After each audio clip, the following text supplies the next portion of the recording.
할렐루야.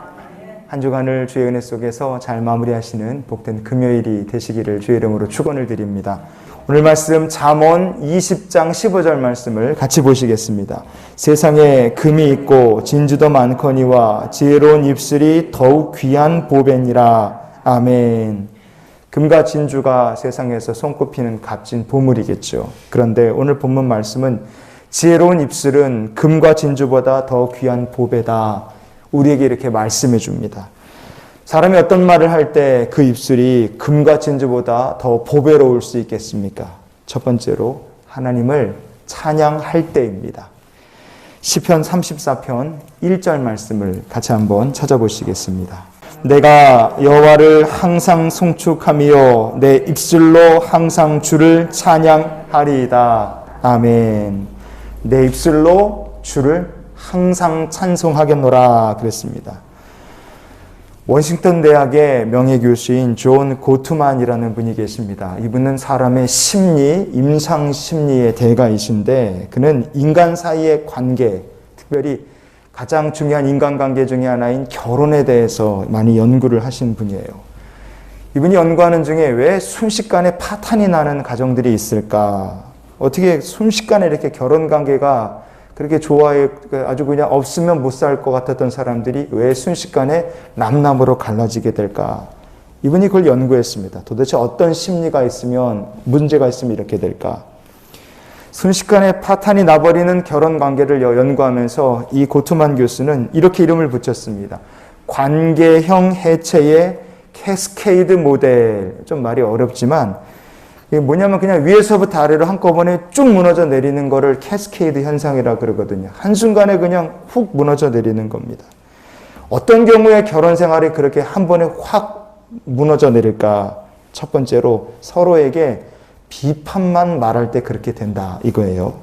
둘째는 자기가 실수한 것이 있으면 사과를 해야 되는데 사과를 하지 않고 변명만 늘어놓으면서 방어를 하는 거예요. 그럴 경우 결혼관계가 순식간에 무너져 내리기가 쉽다 이겁니다.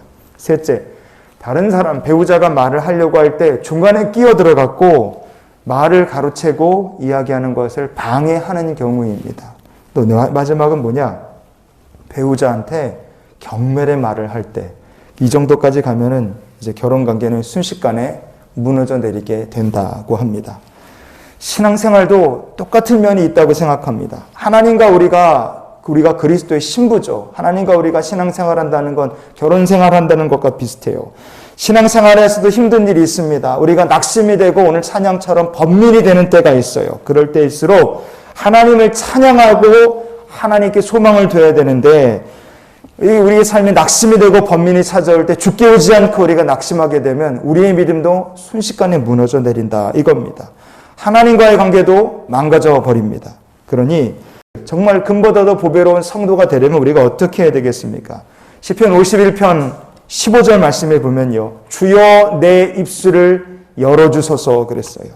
우리의 삶이 어렵고 낙심이 될 때 우리가 해야 될 일이 무엇이냐? 하나님을 믿고 의지하고 주님을 찬양하겠노라 이 입술을 열어주시옵소서 그렇게 고백할 때 우리의 믿음이 금과 진주보다 더 귀하고 보배로운 믿음이 될 줄 믿습니다.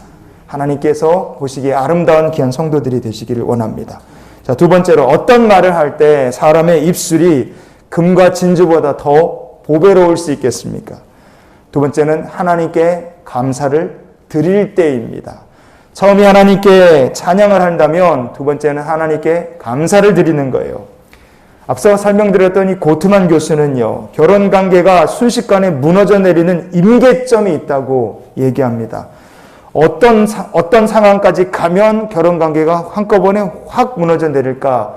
긍정적인 말하고 부정적인 말이 5대 1이 넘어가는 순간에 이게 넘어가기 시작하는 거예요. 5마디 좋은 말하고 1마디 팍 쏘아붙이는 말 하는데 여기서 4마디하고 1마디, 3마디하고 1마디 이런 식으로 하면 이제 관계가 무너져 내리는 겁니다. 행복한 커플들도 다 문제가 있어요.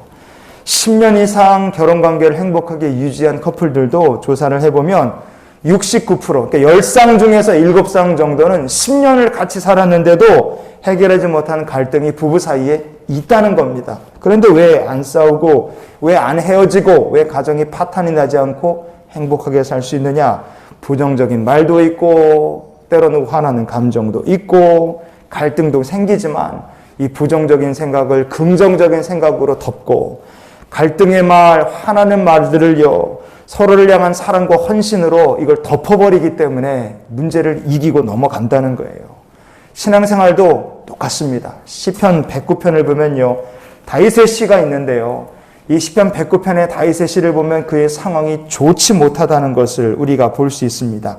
다윗을 괴롭게 하는 악인들이 있습니다. 이 사람들이 악한 입과 거짓된 입술로 다윗을 막 치는 거예요. 그런데 그렇게 힘들수록 다윗은 어떻게 했습니까? 하나님 원망하는 것이 아니라 나는 기도한다. 다윗은 고백합니다. 다윗이 기도만 했느냐? 아닙니다. 필요하면 금식도 했습니다. 그래서 시편 109편의 24절 말씀을 보시면 금식함으로 내 무릎이 흔들리고 그랬어요. 얼마든지 다윗의 마음속에 부정적이고 악한 생각, 다른 사람들을 미워하는 마음들이 꽉 찰 수 있지만, 그러나 다윗은 입으로 여호와께 크게 감사했다 그랬어요. 그래서 시편 109편의 30절 말씀을 우리가 같이 보시겠습니다. 내가 입으로 여호와께 크게 감사하며 많은 사람 중에서 찬송하리니. 아멘. 힘들수록 하나님께 감사하는 사람, 바로 그런 사람이 다윗과 같은 믿음의 사람인 줄 믿습니다. 우리가 힘들면 힘들수록 하나님께 더 감사하고 입술을 열어서 주님 앞에 감사의 기도를 드리고 찬양의 기도를 드리는 성도가 될 때 하나님께서 우리들을 금과 진주보다 더 귀한 보배로운 성도로 주님이 우리를 사랑하여 주실 줄 믿습니다.